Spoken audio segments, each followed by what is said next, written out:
When considering systemic damage and recovery, it's essential to recognize the critical role of the nervous system and its interaction with the neuromuscular system. The nervous system, while highly capable, can become fatigued due to intense physical activity.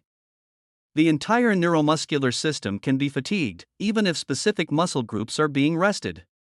Determining whether the entire body needs complete rest, low-level active rest, or exercise of a different kind depends on various factors. We assess recovery needs from local to systemic. Locally, the concern is avoiding excessive damage or injury at the muscle level. A rule of thumb is to gauge soreness on a scale of 1 to 10. If soreness exceeds 3, questions are raised, and if it surpasses 6, training is likely halted. This measure is subjective, and a 3 out of 10 soreness level might just mean some initial stiffness that subsides with warm-up. Zooming out to systemic recovery, we consider a broader range of indicators. We utilize various biomarkers, often obtained through blood tests, to assess systemic recovery. These markers include creatine kinase, a common indicator of muscle damage, as well as LDH and myoglobin. Myoglobin, similar to hemoglobin, is a molecule that stores oxygen in muscles, and its presence in the blood can indicate muscle breakdown.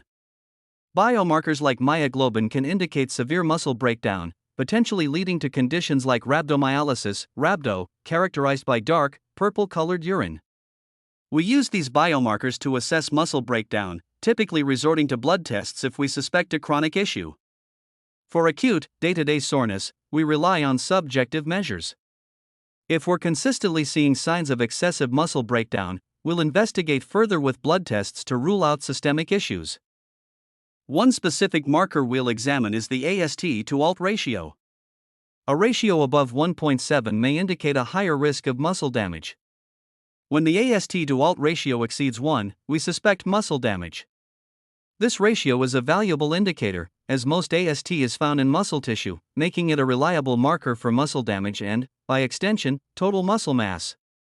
When concerned with total training volume and systemic overload, we consider markers like sleep patterns, as changes in sleep behavior and function can provide valuable insights.